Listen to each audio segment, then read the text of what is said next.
Abstract Transmissions. And hello, thank you for listening today on Abstract Transmissions. We have Sarah LaPointe. She's an educator and also the drummer of Adult Girl. Hi, thank you for coming on the show today.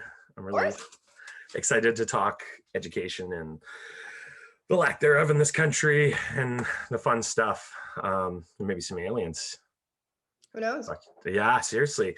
Have you, I mean, it's a weird thing to start off on, but have you seen any of the recent news of the weird UAP UFO things going on? I haven't. It's something to dig into for sure. I've been trying to bring it up to everybody. I'm kind of surprised by how much the media isn't covering the stuff that's going on. Stuff from the CIA and the Pentagon, like former skeptic here. Yeah. You know. I've had to re-question a few things, so I encourage you to check it out. I'll have to look into that. Big X-Files fan. Yes, same. Yep. Same. And I heard there's another movie coming out. I mean, I didn't really get into the last season, I'm ashamed to say, but I'm all about a movie because I love the X-Files. I did watch it, the new season, and I was a skeptic, and then by the end I was like, so excited just to have really? it. Yeah. I'm gonna have to check it out, I guess, give it another try. I was in the first episode and they had that like Alex Jones character, and I was just kind of like, but I don't know. I heard a couple of my friends like, you have to watch it. You have to really get into it. So it's worth giving it a shot. Sure. Yeah, cool. My thing is always that when they change the format of something that works really well in the TV show, problematic for Hollywood.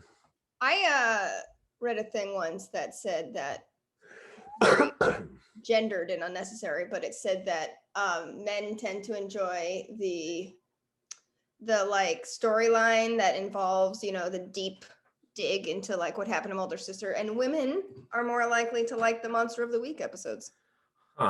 That's so unbelievably kind of ironic, because I was very much the I don't know if ironic is the right word to use, but yeah, I was totally the conspiracy theory, his sister and the smoking man. That's what I like the most. Kayla's totally into the Monster of the Week stuff. Yeah, I love the Monster of the Week stuff. It's so funny. I never subscribe to those like, men do this, women do this kind of nonsense, but it's so funny because I feel like every time I've mentioned that, it's always accurate. Yeah, it is pretty accurate, I have to say. I mean, I did like the Monster of the Week stuff, right? It was really fun because it, takes you back. Like the goofy alien episode where it was really, he screams like a girl. Like I really, I love that episode a lot. Major, heavy comedy episode. Oh yeah. For those who haven't, I don't even know the end of the episode, so I was gonna try to drop it, and I'll find it, and if I actually remember to put it in the comments, I'll try to do that. I'm trying to do that now because we have a YouTube thing, and I forget a lot, especially with a new platform. Trying to remember to do all that stuff without putting lists together it's problematic, to say the least. I get that. But yeah, education is a big thing for me, mainly because I struggled with it a lot in school, and I wasn't engaged really at all. Mm-hmm. And the few teachers that did were so overwhelmed with other students that, I mean, science was my jam, and still is today. I absolutely love everything to do with astronomy, layman's understanding of physics, stuff like that. I really, really dig into, things, just the existentialism of quantum physics and all that stuff. The implications of that are really huge to me. And I feel like if I was engaged more, I would probably be more likely to be in like a STEM field. But there was no engagement at all. Like, it was just kind of like, here's the stuff, and I'm glad you find it interesting, and a little bit of engagement, but then it's on to the other kid because he's struggling, and which is understandable for sure. I mean, you got to balance it. But yeah, I mean, I turned to smoking pot and being focused on girlfriends and skateboarding and things that are so much more I guess, endorphin, engaging than school was, where I just yawn and fall asleep during English class. So what do you think that that's like a teacher child ratio kind of thing, or? Yeah, I think that that's a classic problem based or like created by the fact that the system of education is totally a mess. Yeah, Because I feel like every teacher ideally should want to be able to do that for every student, right? yeah, Like in a perfect world. But I just think a lack of resources and a lack of time and the squeaky wheel getting the grease. And I feel like there's all of these horrible things that make it so that the kid who's not, necessarily that needy, um, doesn't always get what they need. Or even right, like sometimes like the enrichment kids, the kids who are above and beyond, they don't always, right. Sometimes it goes the opposite way, right? yeah. Yeah. And It's that's awful. especially something like science too, because science, I mean, I guess back when you were in school, it might have Mhm. been slightly different. But these days there's such a push for like math and reading that science doesn't always even get taught. And I feel like I teach science because I think it's awesome. And I think it Yeah, creates such like a curiosity about the world and stuff. for Um, sure. That's what I was so engaged by. That right, earth science, the nitrogen cycle, all of it. It really is something that caught my interest. right. Um, and I just remembered being like, why aren't they more focused on the fact that I'm really good in these classes? Like I struggle a lot in certain aspects of mathematics, unless it was like abstract mathematics is something I could work with. Yep. I actually did really well in algebra, whereas like some of the other, like geometry and stuff, I struggled with some of that a lot. But I don't know. It was more like what could catch my attention, what Mhm. couldn't. Yeah. Same with And like also, graphic arts and stuff. Sorry, I didn't mean right. to interrupt. No, you're good. Also, like, unfortunately, there aren't really enrichment like classes for history or social studies or science or coding or any of that stuff. Like, it was different back in the day, but it's become very, very like, got to get those reading scores up, got to get those math scores up. And I feel like the fun stuff often gets lost in the shuffle. Yeah. Well, I mean, I could have easily ended up even a blue collar like HVAC field. Well, not HVAC, but something like electrician or something that I feel like that still engaged that. I ended up in sales of appliances, Hmm. and there's a certain amount of technology need for knowledge, so on and so forth. And my strength was not necessarily people, although I learned that a little bit more as I went on, talking to people, not trying not to overtalk them. um, but appliances just it totally engaged that part of my brain that it's just I store a lot of useless information, but then when it comes to the really important common sense stuff, not so great at remembering those things like bills and being on time with certain things, appointments. Oh my god, keeping an ADHD kid going and on lists and on task when I can't do it myself in life, Yep. yeah, that's a kick in the face sometimes. um, but it I think that those STEM fields like it really becomes really important. But at the same time, I think we got to balance that with trade school because I think there's a lot of kids that just get pushed into college when they really should be in trade. Yep. And same vice versa. I imagine Yep. there's kids that ended up in blue collar work that could have been doing significant advancements in human genome or something. Yeah. Yeah, I know it's tough because I feel like once again in an ideal world, like kids should have an avenue for everything that they're interested in. You know what I mean? And like there should be, especially in high school, things like woodworking or like things that are seemingly, you know, side projects or whatever that really could spark a kid's interest and they could run with it. And if they never had the opportunity to even like see it or like shop or something, things like that that are hands-on and that are um maybe less traditional, but Sure. kids run Well, with. I mean that, but also the social piece. Kayla Mhm. and I talked a lot. For listeners out there, I didn't introduce the fact that Sarah's also a very close friend of my wife who passed away.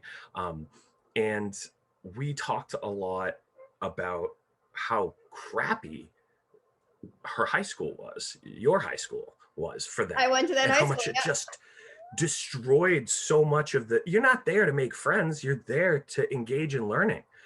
And why is it so dominant? The hierarchy, the structures, all that different stuff that I dealt with, every kid deals with in Mhm. school, being popular. Why does that take precedence so much more for kids than what really matters in education?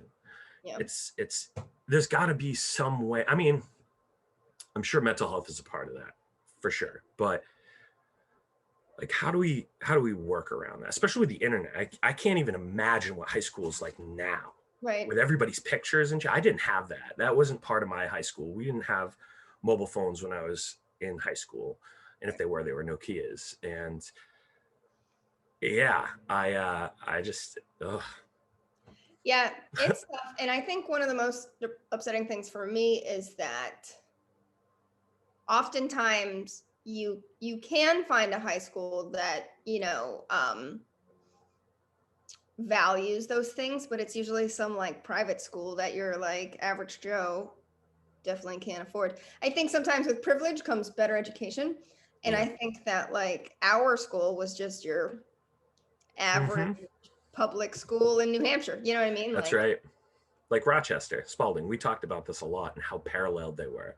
hmm It's jarring actually, because I went to Dover and Dover was not the same, right? hmm There's that. I and it wasn't a big money difference, but there's hmm definitely a funding difference there between their vocational school, everything. And I did significantly better in Dover, and then the following year in Spalding. Not to throw anybody under the bus, but oh well, cat's out of the bag now. Not a fan of Rochester anyway, and the Are podcast already many, knows it.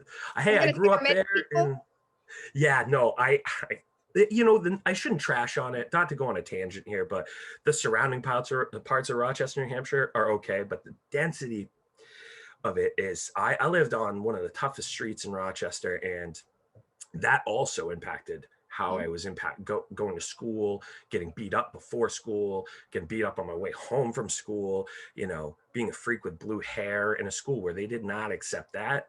It Yeah, was like, you know, redneck Trump supporters, assholes beating me up because I wasn't a jock, football players, yeah. that shit. And I didn't have that in Dover. Everybody got along and just seemed to balance out. So I'm wondering if there is like a big correlation in the education aspect dependent. I mean, of course, funding. Yeah. Yeah, it's kind of a bummer to see. I live in Maine and I once worked in two separate schools in South Portland. And just the difference between the neighborhoods and the families and the two schools, it was insane. Like it was two schools in the same district, but in totally different worlds. And I feel like, I don't know, it comes from funding, but it also comes from like values. Like, Yeah. does your where you live value education, but then also like are the parents able to be involved, which also goes back to privilege and like They pushing does the creationism versus right? Yeah. evolution. Yeah. And Yeah. then like taxes, like our parents, open-minded and willing to like approve things. And it's kind of insane how much geography affects your So, education. sorry, I really didn't mean to interrupt you there. I just popped in my head, and if I don't think it now, I'll lose it. Government involved in education. I do. I mean, it's funny because Kayla and I talked about this a lot, and she came from a place of understanding it, and I came from a place of not knowing and just being on the shit end of it. So I was kind of, and still am. I'm libertarian, but like left leaning in a lot of ways. I don't like government is the problem. Like I Mhm. don't think that they should have a whole lot of right over my body and personal life. At the same time, I understand the need for a societal structure, but I feel like there's a lot of things that government just fucking fumbles about. It's like they have a bunch of papers. I've said this before, this is the analogy. They've got a bunch of papers. They're supposed to be like putting together a TPS report, right? And it's just the shuffling of papers are falling, and there's just dicks drawn all over these papers. There's nothing important there. It's just a mismanagement of bullshit. And that's all they do. Social programs in the garbage, fucking education in the garbage. And it comes to a point where I just lose faith in those things.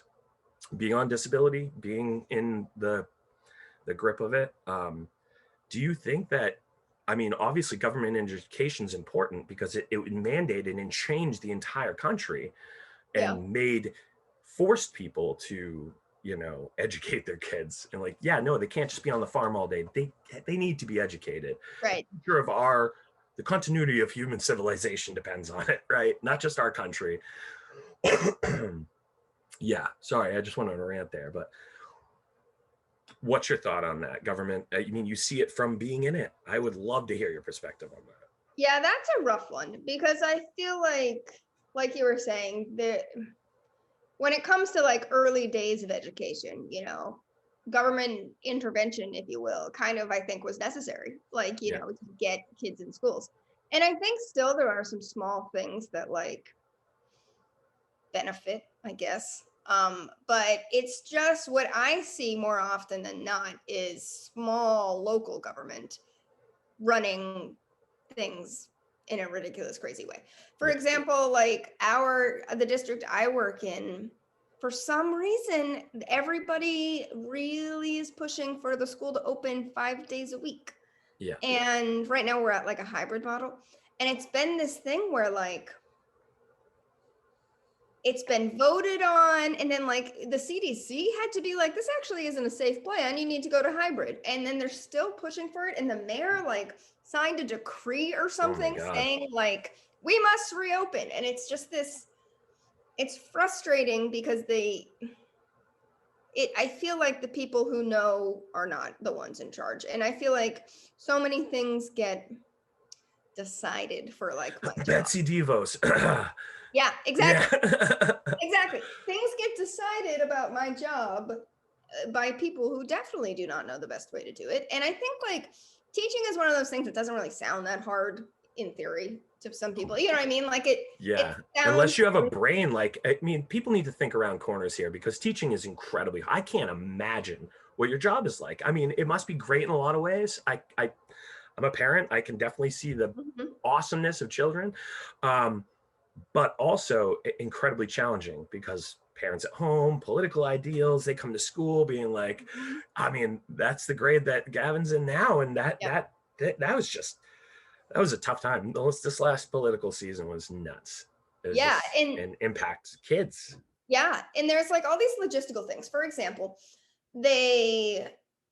so we were going to they voted to open full time, but then they were going to have like 20 kids in a class, which is normal for a normal year. But the CDC was like, yo, we said small class sizes. And by that, we mean less than 12. So like, that's not going to work. So then at a school board meeting, they were literally like, what would it take for us to be able to have everyone in school at the same time and still be small class sizes? And the superintendent had to be like, 300 more teachers, like It's literally impossible. new building. Yeah, like we would need a new building. We would need like all of these things. And they just logistically were like, so you're saying it's possible. And the superintendent kept having to be like, don't have teachers we need now. Like we currently are understaffed. It's impossible. God. And they're that's just horrifying. Yeah. And they're not thinking about the logistics of like, you know, right now our kids eat in the classroom and you can't have like that many kids with their masks off eating. So where would they eat lunch? And like, we barely have a school nurse. Like we have all of these like issues. Yes. And they're just like, what if I put the feelers out to try to get 300 more teachers? And we're like, that's not a thing. It's not gonna happen. We're already telling you we know the facts. The facts are they don't exist. And you guys are this is the cognitive fucking dissonance. I've said it once and I've said it again, is just the inability to accept reality. And like I was saying, I struggle a lot sending Gavin to school 5 days a week. Luckily, they are able to adhere to the Mhm. 12 kid per classroom. And the thing I love about it is he's being way more engaged. Yeah. And there are a lot of benefits, I think, in this circumstance for him. But that's because it's, Sticks, Woodville, New Hampshire, with a low population Yeah. density. Right. We can afford to do that and we can manage that. That's not going to be every city in the United States. In most cities, I would say probably not. No. It is absolutely cognitive dissonance, and it's also just a an utter simplifying of like the logistics in the day to day, like not having like just imagining sending kids to school and then they sit there quietly in a seat for like 6 hours and then they come back, like not thinking of what it actually looks like or the chaos it actually is. Right. That's it was, and the problem is, I think this just comes to, like, people don't, I mean, they don't they don't research anything. They don't dig in at all. It's all surface level garbage. It's all on social media. So they look at it and then they just retweet it or resend it Yep. or whatever the hell it is. They repost it. They don't look at anything. Yep. And here we are in the age of misinformation, where it's Yep. just like, well, alternative facts, that's not a thing, and it has never been a thing. Like, it's just it's insanity. And people like Betsy DeVos are literally, they're just destroying, they're dismantling it. She has no idea what she's doing. She's not at all education background. She was like, ran like WWE or some fucking Yep. crazy shit. Yep. Crazy shit. She's I'm sorry, nuts. I'm preaching to the choir here. She's absolutely nuts, and she is like completely useless. Talk about going on about something you don't understand. Like she has no conception of public school. Like she does not understand. Ugh. It's a mess. It's scary. It really is scary, especially being a parent. I mean, you're just like, I'm so glad that my kid is where he is, and Right. that there are teachers like you that have that. But oh man, I remember what it was like to be a kid too, and having teachers that weren't that, and even The in good fourth thing grade. is, right? The good thing is that I feel some teachers have some unfortunate ideas and backgrounds and Hmm. political whatever, what have you. Stuffing kids But in a locker. yeah, that's fine. Yeah. However, the Yeah. majority of the teachers I feel like have like it's a shitty job. So you Yeah. wouldn't do the job if you didn't like care for kids' well. Love. Yeah. Right. Yeah. So like I think there's a lot of missteps and there's a lot of people who maybe shouldn't be teaching anymore. But Hmm. like the majority, who would ever have this terrible non like low paying job where everyone like yells at you if you Right. didn't enjoy it? Right, So because it's not like, I mean, teachers certainly aren't making football player money. That's for fucking sure. And it's like, what is the incentive here other than genuinely caring for children and wanting to make them better people for society in the future of all of our lives? I mean, we're just like, walking along to the beat of Jesus, and fucking, the whole world runs to the beat of Christ. yep. Literally, we're running at the year in our Lord AD. It's just mind blowing, that we all just operate off of this agreed upon thing. And in the United States, the agreed upon, like, lesser level of expectation of, yeah, it's all right, we can just skim by, and who cares if it's alternative facts might be a thing. Yeah, we'll figure it out as we go, which is incredibly fucking dangerous. Yeah, it doesn't always work so good. I I think that, like, this is what concerns me with government, and why I'm really just so, like, really concerned with how mismanaged and messy things are becoming, is that, like, their concerns are not our concerns. No. They could give fuck all about your situation in the classroom. They could give fuck all at my life at home, and the fact that um, the mental health shit is so out of whack that people are, despair illnesses and addiction, and it's this whole shitty mess, and they don't care. It's all about subsidies and fucking lobbyists and bullshit that none of us really could care about. So no wonder they voted for the reality TV show guy who promised them he was going to take it all away. It's so sad to me to think of like poor Americans thinking that Trump Gives a cares fuck at about all, them right? at all. No. Give a shit. Look, I mean, just the proof is in the goddamn pudding, right? He's out right now playing golf, Playing or golf. you know what I mean? What Yep. he doesn't give, the world is falling apart under his feet. He doesn't Hmm. give a shit. He's Nope. making crazy amounts of money. That's all this whole anti-election stop the steal thing was Yep. a fucking grift. He's just like, bring in the cash. I'm going out with a boom. It's horrifying to me. And I It mean, is. maybe it's a good sign that he didn't make it back, but also it's concerning the margin with which he lost. In my opinion, I feel like people should have seen what happened for those first 4 years and then been like, oh, never mind. But that didn't totally happen.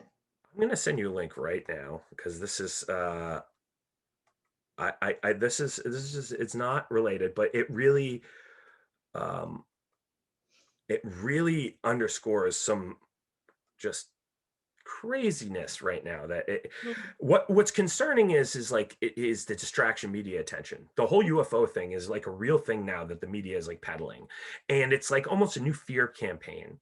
Yep. And like some really weird things like the Israeli space chief, the former Israeli space chief, NBC News, here it is, I'm sending it to you now, um claims that, well, you'll see the title come through here in a second.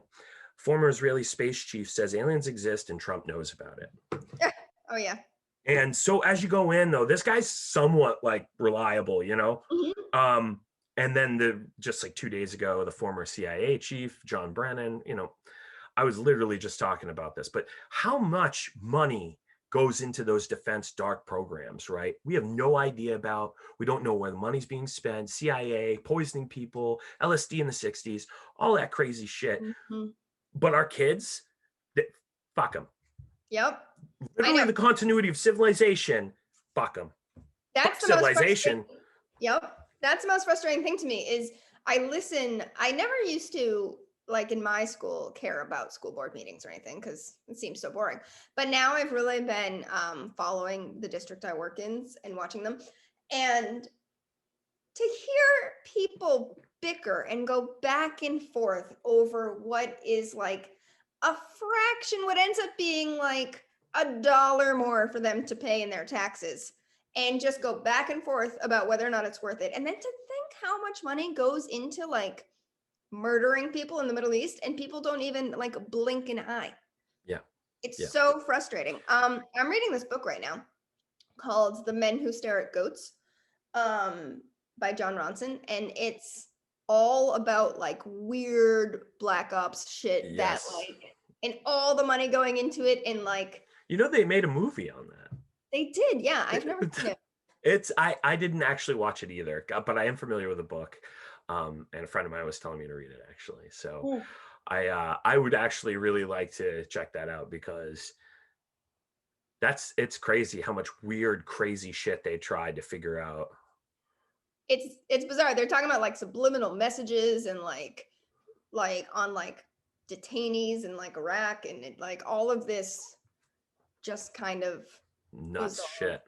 Yeah. Well, but what's crazy is there's stuff now they're saying that there's, oh man, it's hard for me to accept as somebody who's like always kind of rooted in like things you can measure, things you can understand. There's always an answer for it.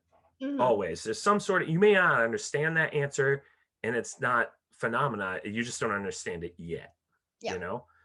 But it becomes really increasingly difficult to believe that when you have like these major claims from, Air Force pilots and all this stuff. Now the government's just like, okay, all this stuff's, real.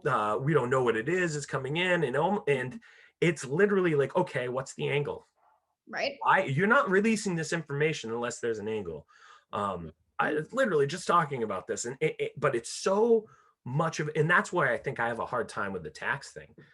Like I spend more in taxes. I really, it doesn't impact me because I'm not on tax. It doesn't, I'm not paying taxes now. But when I was paying taxes, it always seemed like you're just kind of like, I got bumped up to a tax bracket when I worked for Samsung and we just Mhm. got more fucked. And it was like, where, like, you kind of like what you were saying, like we spend this money, where does it go? It goes into black ops bullshit. Hmm. Men staring at goats, like I know. sit literally, like what the actual shit. Yeah.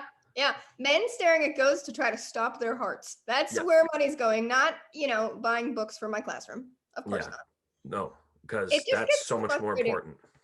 because I'm, I mean, not to complain about my paycheck, but I don't make very much money.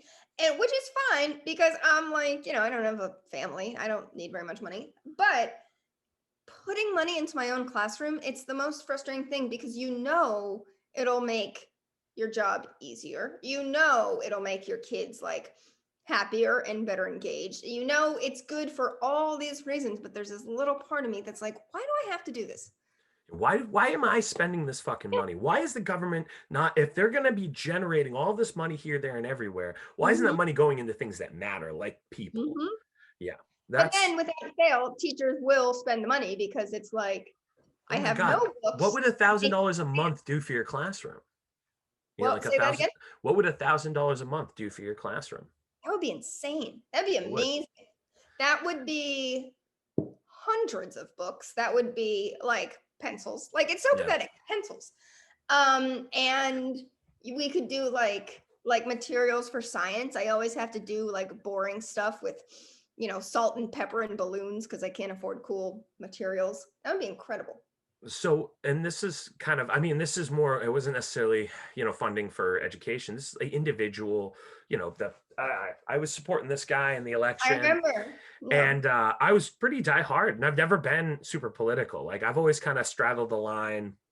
I have a real hard time voting major parties because of the bullshit. It's just like a fucking team A versus team B thing. And I lean more towards it's team A or whatever, but I can't justify the amount of money that they spend in wars and all the bullshit. But $1,000 a month back to us as citizens, That'd be insane. because it would literally fundamentally change. And Hmm. they can ditch a lot of social programs because I don't benefit from those social food stamps. We lost this month $380 worth of food stamps because I made $140 more than I should have because they miscalculated with Social Security in the last year, but $140 more than the limit. So Yeah. that's a $380 less that we've got to figure out somehow. They don't give a fuck. No. They could care less. And $1,000 a month, and it would do a lot. I'd be able to put more money into a podcast, generate more money into these future endeavors. This is the future work, not me selling appliances. Robots have that down now. Right. Like my job is gone, other than like where I was working that can me. You know what I mean? Like you've got to be able to make a lot of business on the floor and stuff because people are gravitating away from AI and into smaller stores because they don't like the robots. But Hmm. most people, they like the convenience. Yep. And there's a lot of problems with that as a former salesperson in appliances. And somehow I managed to fucking do it again. I brought up appliances. Um, every episode, somehow, the kid just fucking pops in there. That reminds me of Ghostbusters. Anyway, appliances are a field it's going away. You got, walk into a Home Depot and you'll find a guy who knows literally nothing about Hmm. appliances. He worked in paint last week. In the guy who worked there before got shifted back to appliances. It just doesn't make sense. Their business model for appliances are a very specialty thing. Hmm. They don't know what they're doing. So, jobs like that are changing. Education obviously is adapting because of a pandemic, Yep. being online. Businesses like Zoom have boomed in Yeah. this pandemic, where airlines are failing. So we've got to really recalibrate the definition of work in this country. Absolutely. Yeah, it's funny. I am, you know, young, so I'm the technology person at my school. And like just the difference of what it meant to be the technology person last year versus this year, like it's horrible. It's Yeah, it's ridiculous. The I can't imagine the tech Yeah, issues all the time. all the tech issues and all of the very lovely but older women who do not understand how their computers work and Yeah, just I've become basically a Zoom expert. Like it's just so strange how You have to things. turn off your privacy settings. No, your Mhm. privacy settings are blocking you. You can't do it without fixing your privacy settings. Like, I I'll be don't like, understand. I'll be on the phone and I'll be like, "Did you push?" Trying to like visualize what it looks like. I'll be like, "Did you push the button at the top right corner that kind of looks like a circle?" And I'll be like, "I don't Yes. have one. I don't have a button." Oh my God. Rough. And I'll be like, "I know Oh, you it's do. awesome. Yeah, I You know have it's to have there. the Just button." haven't found it yet there. Oh, I think that's hilarious that like so many people have had to adapt for jobs and all that stuff. So it's kind of forcing people to integrate with technology, people that didn't previously, Definitely. in a lot of fields. And it's interesting to see how many, certain businesses thrive, other businesses not so much. People in education are really, I mean, gonna get overwhelmed. The people that are already overwhelmed by their jobs, maybe because they're trying so hard to just manage everything. Now they got to figure out how to adapt to technology too. Yeah, it's incredibly overwhelming. It's so, and also part of the, for me, my school is a hybrid. So you have like one group of kids are at school Monday, Tuesday, and then they do like independent stuff that you set up for them the rest of the week. And then the other kids come in Thursday, Friday and do their independent stuff on Monday, Tuesday.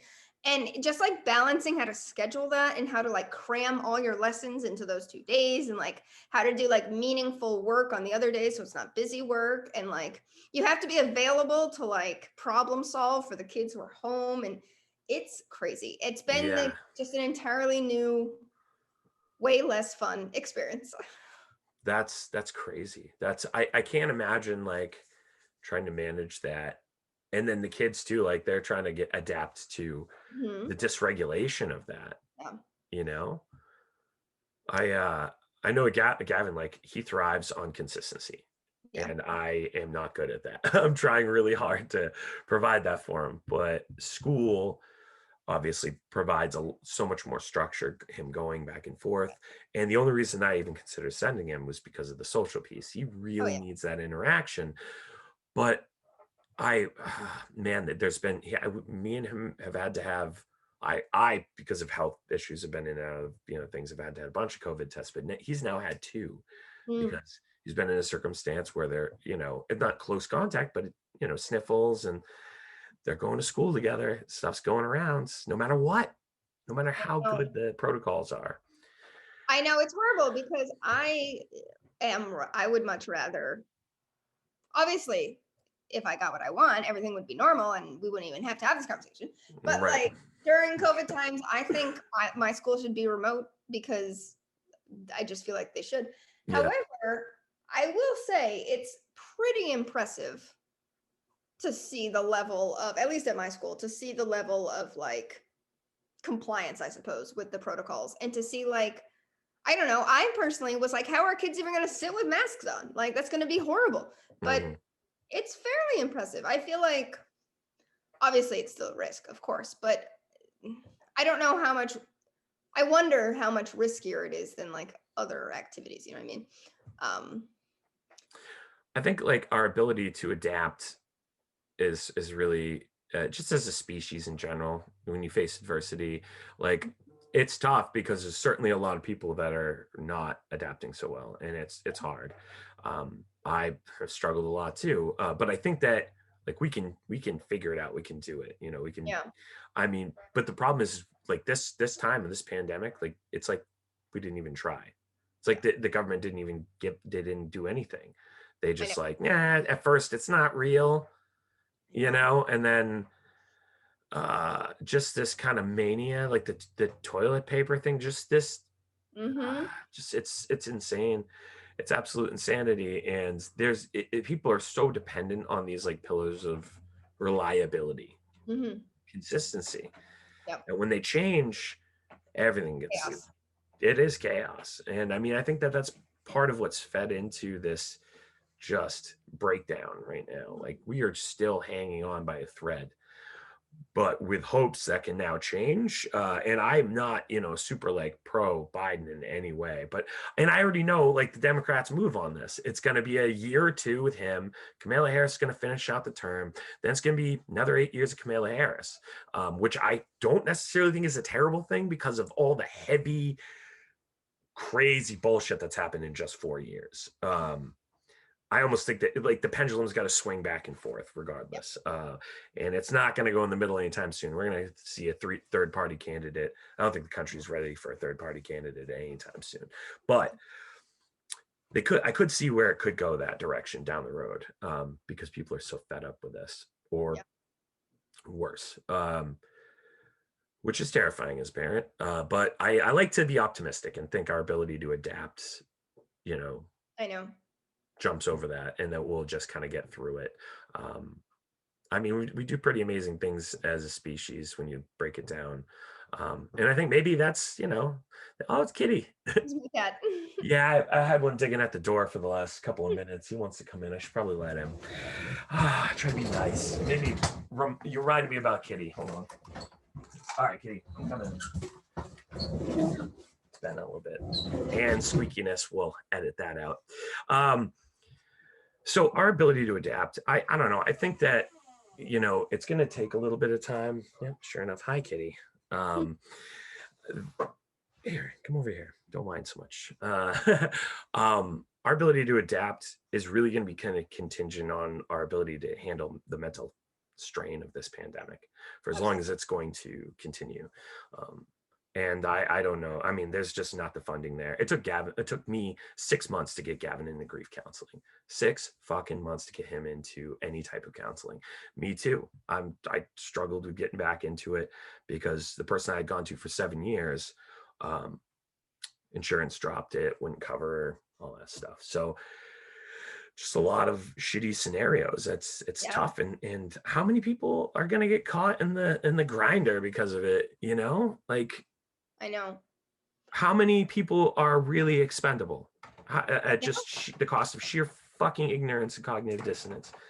Just It's so bad. At my school, during the school board meetings, people were going on and on and on about like the mental health of children not being in school. And that's absolutely a thing. I yeah, completely understand that. However, the strain and grief of losing a loved one, like, so much worse. yeah, right? And like, Absolute exponentially worse and impactful to their mental health. absolutely. And more of a long-term problem. Like, yeah, not going to school or like not being able to interact with friends would be upsetting and would be a bad year. But kids are pretty resilient and would probably bounce back after that year. But like everybody going to school and then you getting COVID and then bringing it home and then like killing somebody in your family, 1,000 times worse. Like Yeah. Yes. exponentially worse. Yeah. And I know that's worst case scenario, but I just feel like I don't know. I feel like It's tough because then you have the parents that maybe aren't able to manage at home, and yeah, they're just like laying on the couch and like they can't get out of their hole, and the depression is just so bad. absolutely. And they can't see it. And then they have a grandparent die or something like that, and then it just dives worse, and then Absolutely. food insecurity happens, and Yep. they lost the rent, and it's just like, oh, that's where we're at right now, And you it's know. hard too that we have such a broken system that kids rely on school for like food Yeah, and for feelings of safety and for clothing and we for literally have bags of food that were given to Gavin from the school because we're under the poverty level. And I a lot of times I'll take some of it and just put it back into the pantry because we didn't need it for a while. But yeah, now we dropped food stamps. We may very well need that. And then it's like, what the fuck? Like the school is providing that to us? right, How the right? fuck is this reality? How is this real life? David After Dennis, is this real life? Like I Yeah. can't believe that this shit is a reality. It's When fundamentally just rocking my brain. when we closed in the spring, we had like a bus that drove around and like dropped off breakfast to kids. Like Yeah. super That nice and amazing, same. but They literally ridiculous came that and we dropped it off. The, yeah, the the principal knocked at the door. Hi. I'm like, hi. She's like, here to give you some food. I'm like, oh, okay, thank you. That's great. Cause that's easy. That's snack cups I can give Gavin. Like, Right. little things like that have actually been super helpful because Yeah. I've been struggling with, my own issues of, pain, being able to manage stuff around the house, Mhm. organization, trying to manage like the podcast, which I'm trying to make into eventually some sort of work. I'm not going to monetize or make money off of any of it. And most of it, eventually I'll start doing volunteerism ads Yeah. for brands that I like and stuff like that. But I don't think until it gets to the point where it could like sustain. Hey, get out of here! Can't rub on the mic. Until it becomes fully sustainable and I could get off of like Social Security or something like that, and assuming that that ever happens, and great. Right now, it's just something that I'm taking serious as like a serious hobby and hoping that it operates as a business. But yeah, it's not going to happen until I start making better lists and Yeah. staying on top of it and doing daily content. Yep. And that's a challenge with ADHD and a Yeah. kid. And then when he's at home, um, laundry, dishes, Hmm. kids work. Like I can see so many things and facets of the single parent that I didn't see before. Oh my Um, God. I can't and even imagine. it's well, the thing is like everybody thinks that they can do it, right? Until it's like, if worse comes to worse, I'm in a jam, or oh, I could do that. Like, and yeah, until you realize how much there really is to it, Yeah. people have no idea. They're like, oh, it's not a job being a parent. Bullshit. It is a job for sure. And I didn't respect that nearly as much. Like even, Kayla and I thought about it. I'm pretty open about things here on the podcast, but you know, I try not to get too far into it because she was very personal, and I try to respect that. So it's kind of straddling the lines there. But I also try to be as transparent and honest as person as I can be, um, because there's so many things that I didn't realize that she was doing that we would fight about and stuff until it was all on my shoulders. And it's like, and that's a fucking that hits you like a ton of bricks. Yeah. And I just don't think enough people really realize it. And then the advantages of being a single dad versus a single mom, they're there for sure. Like when I walk in Kayla used to say all the time, she's like, you can bring Gavin and go through the line and nobody, like she would have the two kids that I'm not gonna say their names. I probably shouldn't say my son's name either, but they would go with her and she'd have three kids all in different ages and no ring on her finger or whatever at the time. And she felt like, cause she just leave it at home or Yeah. whatever it may be, she didn't feel comfortable doing that because she, it's anxiety provoking and Mhm. she got stares and stuff. I never dealt with anything like that. Being a single Yeah. dad, it's like, oh, you're a single dad. Right. It is a bias, and people don't see that shit. They don't think that there is a you know a bias there, and there certainly is. People really don't try to look at things from a different perspective enough. People only see what they choose to see. Yeah. I feel like kind of a broken record with that stuff, to be honest, because I say it frequently. Um, that we just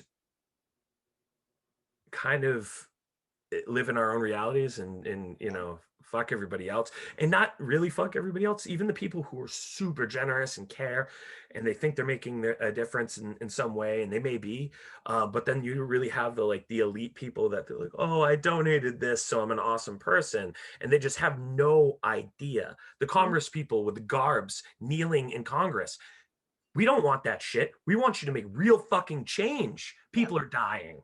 Okay, so yeah, it's everybody's like living in their head, Yeah. navigating in their head, and they think they make a difference to an extent, and they may be able to live in that, whatever it may be. But we're never really taking a lot of times to really think of what it's like to be another person, what that person's seeing it from. No. No. People And struggling on the spectrum specifically. and we even go as far as to like argue against people when they try to share their perspective and we like don't buy it. Or That or well, I had this happen. Mhm. Where Yep. the hell is the empathy gone? That is the worst to me. Yeah. And the thing it is to me too, and it's so much more of an impact because I think there was a no, I know for a fact there was a time where I was one of those people in some way, shape, or form. I was so self-focused that like, well, I had to do this and I had to sleep in a basement, for this to get myself off the floor to do this of my practice space. And I mean, we all do what we need to do, but our lives and our suffering is variable person to person, but it's all relative to our own experiences, you know? Absolutely. I think everybody's just so wrapped up in that we're not thinking about other people, and it's not even like on a superficial, but we're not thinking about the genuine human interaction we're having. We're not thinking about how those people are, impacted by what you do. Mhm. You could be an emotional vampire and not even fucking know it. Yep. And there's so many, especially narcissists. Like there was parts of my life that I'm not, proud of being as a person. And I think that my ability to admit that to myself and balance those things are important. But I think what genuinely like somebody who lies to themselves or somebody who's crazy, if you're asking yourself if you're those things, then you're not all the way there, right? Mhm. You can turn back things, you can direct it the other way, you can become a different person and change things and become more empathic to your fellow human being. There's ways out of that. Absolutely. And I think that that's a good spot to end it on, is empathy for our fellow human beings. And because if we are being visited by aliens, they don't want anything to do with us, according to this Israeli space chief guy. He's saying that they're like, nah, you guys got your shit fucked up, we're gonna wait a little bit. But crazy enough, I mean, if I were an alien, I think I'd just keep going. keep on going. Yeah. Look Well, for the next supposedly one. there's an intergalactic federation of different species of aliens. This is really hard for me to stomach, by the way. I just have to go on the record for that. I've struggled with this a lot. But like when these other people start like backing it up, Hmm. and then like Chinese government's kind of like, yeah, this has been on knowledge for a while. It's like I start like having these like weird, like jarring feelings of anxiety, because Right. what if that is the case? And it's all just been this misinformation fear campaign to make us afraid of aliens because we want their oil. Their oil, Right. Their space oil. their space oil. That's right. The Yeah. crystallic fuses. Exactly. Um, so I really appreciate coming on today. This is really good conversation and incredibly engaging. Thank you. Because these conversations need to happen. Yeah. And there isn't enough, I think, just back and forth about it. I mean, people cannot always agree, but they can at least talk about it. And that's obviously not happening when you have people like, oh, can you 300 more teachers? Man, would that happen? Can you send an email? You just Can get somebody those. send an email? Yeah. Yeah. Exactly. So What the bad. fuck? Well, thank you for everything you're doing in that aspect. And oh, did I send you pictures of the drum set Gavin got? Yes, I'm so excited. It's gonna be a He's drummer. oh, he was blown away. He was like, is that mine? I'm like, yes, it's yours. He's like, Yeah. you bought that for me? He was so excited. So yeah, and I thought of you when we were talking. The books thing was solid too. He's really excited about that. Oh, I'm glad. He read the Wild Robot. Is that what it Yeah. was saying? Yeah, he read that already in school, and he was like, I'm really excited. I want to read it again. And Oh, so that's awesome. that's Yeah, it's awesome. supposed to be a good one. Yeah, that's what he said. He was really great. And I like those younger novels. I think they're really direct and to the point. Yeah. But I won't keep you longer, and I really can't thank you enough for having such a really great episode. And for the listeners out there, I apologize about the video quality. I will have the DSLR running next week. Had some technical issues this last couple of days for the last two podcasts. So as always, we appreciate you listening. And abstract here, abstract there.